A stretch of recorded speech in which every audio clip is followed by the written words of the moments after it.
My name is John Brenwalter.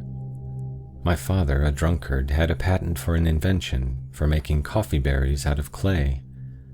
But he was an honest man and would not himself engage in the manufacture. He was, therefore, only moderately wealthy, his royalties from his really valuable invention bringing him hardly enough to pay his expenses of litigation with rogues guilty of infringement. So I lacked many advantages enjoyed by the children of unscrupulous and dishonorable parents, and had it not been for a noble and devoted mother, who neglected all my brothers and sisters and personally supervised my education, should have grown up in ignorance and been compelled to teach school. To be the favorite child of a good woman is better than gold. When I was 19 years of age, my father had the misfortune to die. He had always had perfect health, and his death, which occurred at the dinner table without a moment's warning, surprised no one more than himself. He had that very morning been notified that a patent had been granted him for a device to burst open safes by hydraulic pressure without noise. The Commissioner of Patents had pronounced it the most ingenious, effective, and generally meritorious invention that had ever been submitted to him, and my father had naturally looked forward to an old age of prosperity and honor. His sudden death was, therefore, a deep disappointment to him, but my mother, whose piety and resignation to the will of heaven were conspicuous virtues of her character, was apparently less affected. At the close of the meal, when my poor father's body had been removed from the floor, she called us all into an adjoining room and addressed us as follows. "My children, the uncommon occurrence that you have just witnessed is one of the most disagreeable incidents in a good man's life, and one in which I take little pleasure, I assure you. I beg you to believe that I had no hand in bringing it about. Of course," she added, after a pause, during which her eyes were cast down in deep thought, "of course it is better that he is dead." She uttered this with so evident a sense of its obviousness as a self-evident truth that none of us had the courage to brave her surprise by asking an explanation. My mother's air of surprise when any of us went wrong in any way was very terrible to us.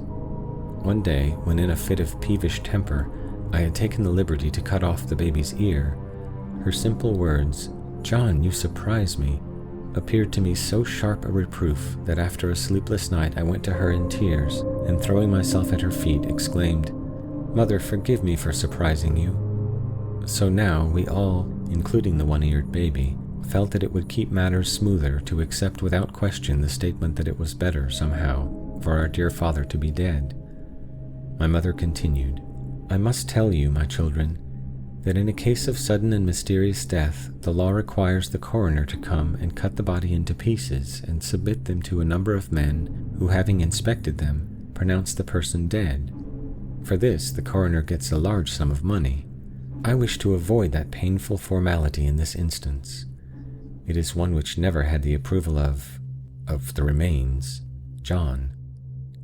John," here my mother turned her angel face to me, "you are an educated lad and very discreet. You have now an opportunity to show your gratitude for all the sacrifices that your education has entailed upon the rest of us. John, go and remove the coroner."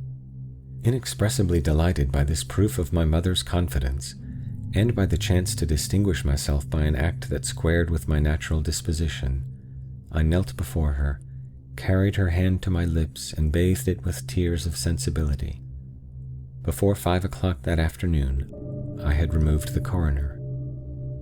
I was immediately arrested and thrown into jail, where I passed a most uncomfortable night, being unable to sleep because of the profanity of my fellow prisoners, 2 clergymen, whose theological training had given them a fertility of impious ideas and a command of blasphemous language altogether unparalleled. But along toward morning, the jailer, who, sleeping in an adjoining room, had been equally disturbed, entered the cell and with a fearful oath warned the reverend gentlemen that if he heard any more swearing, their sacred calling would not prevent him from turning them into the street. After that they moderated their objectionable conversation, substituting an accordion, and I slept the peaceful and refreshing sleep of youth and innocence. The next morning I was taken before the superior judge, sitting as a committing magistrate, and put upon my preliminary examination. I pleaded not guilty, adding that the man whom I had murdered was a notorious Democrat. my good mother was a Republican, and from early childhood I had been carefully instructed by her in the principles of honest government and the necessity of suppressing factional opposition. The judge, elected by a Republican ballot box with a sliding bottom, was visibly impressed by the cogency of my plea and offered me a cigarette.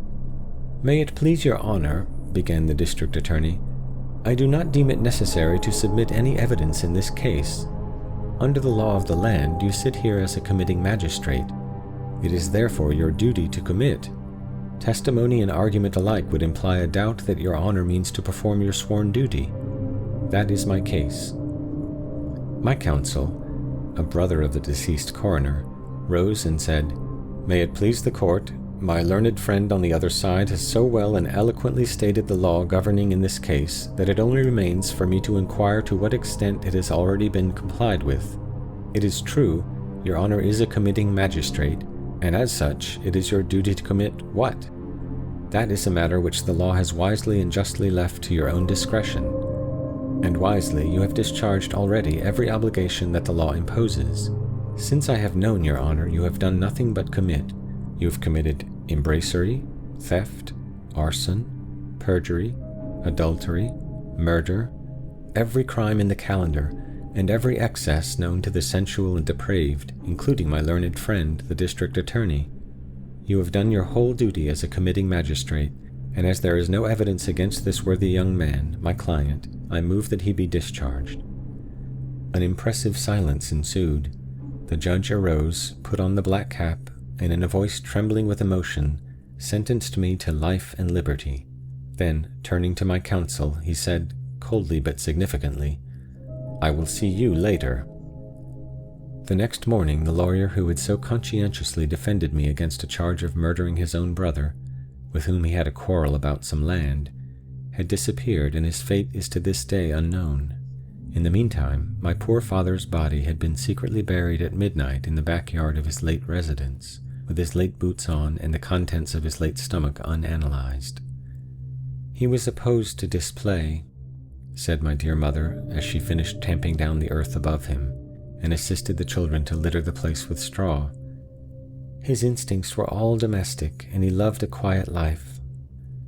My mother's application for letters of administration stated that she had good reason to believe that the deceased was dead, for he had not come home to his meals for several days, but the judge of the Probate Court, as she ever afterward contemptuously called it, decided that the proof of death was insufficient and put the estate into the hands of the public administrator, who was his son-in-law. It was found that the liabilities were exactly balanced by the assets. There was left only the patent for the device for bursting open safes without noise by hydraulic pressure, and this had passed into the ownership of the probate judge and the public administrator, as my dear mother preferred to spell it. Thus, within a few brief months, a worthy and respectable family was reduced from prosperity to crime. Necessity compelled us to go to work. In the selection of occupations, we were governed by a variety of considerations, such as personal fitness, inclination, and so forth. My mother opened a select private school for instruction in the art of changing the spots upon leopard skin rugs. My eldest brother, George Henry, who had a turn for music, became a bugler in the neighboring asylum for deaf mutes. My sister, Mary Maria, took orders for Professor Pumpernickel's essence of latchkeys for flavoring mineral springs, and I set up as an adjuster and gilder of crossbeams for gibbets. The other children, too young for labor, continued to steal small articles exposed in front of shops, as they had been taught. In our intervals of leisure, we decoyed travelers into our house and buried the bodies in a cellar. In one part of this cellar we kept wines, liquors, and provisions. From the rapidity of their disappearance, we acquired the superstitious belief that the spirits of the persons buried there came at dead of night and held a festival. It was at least certain that frequently of a morning we would discover fragments of pickled meats, canned goods, and such debris littering the place, although it had been securely locked and barred against human intrusion. It was proposed to remove the provisions and store them elsewhere, but our dear mother, always generous and hospitable, said it was better to endure the loss than risk exposure. If the ghosts were denied this trifling gratification, they might set on foot an investigation which would overthrow our scheme of the division of labor by diverting the energies of the whole family into the single industry pursued by me. We might all decorate the crossbeams of gibbets. We accepted her decision with filial submission, due to our reverence of her worldly wisdom and the purity of her character. One night, while we were all in the cellar, none dared to enter it alone, engaged in bestowing upon the mayor of an adjoining town the solemn offices of Christian burial, my mother and the younger children holding a candle each, while George Henry and I labored with a spade and pick, my sister Mary Maria uttered a shriek and covered her eyes with her hands.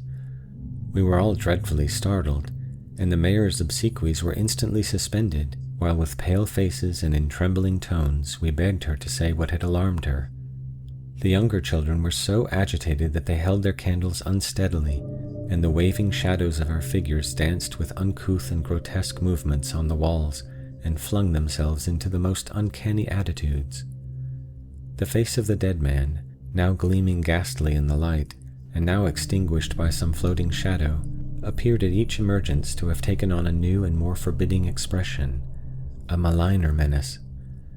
Frightened even more than ourselves by the girl's scream, rats raced in multitudes about the place, squeaking shrilly, or starred the black opacity of some distant corner with steadfast eyes, mere points of green light, matching the faint phosphorescence of decay that filled the half-dug grave, and seemed the visible manifestation of that faint odor of mortality which tainted the unwholesome air.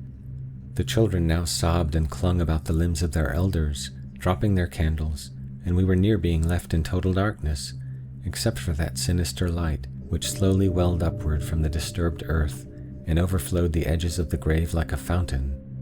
Meanwhile, my sister, crouching in the earth that had been thrown out of the excavation, had removed her hands from her face, and was staring with expanded eyes into an obscure space between two wine casks. "There it is! There it is!" she shrieked, pointing. "God in heaven, can't you see it?" And there indeed it was, a human figure dimly discernible in the gloom, a figure that wavered from side to side as if about to fall, clutching at the wine casks for support, had stepped unsteadily forward, and for one moment stood revealed in the light of our remaining candles. Then it surged heavily and fell prone upon the earth. In that moment we had all recognized the figure, the face and bearing of our father, dead these 10 months and buried by our own hands. Our father indubitably risen and ghastly drunk. On the incidents of our precipitate flight from that horrible place, on the extinction of all human sentiment in that tumultuous mad scramble up the damp and moldy stairs, slipping, falling, pulling one another down and clambering over one another's back.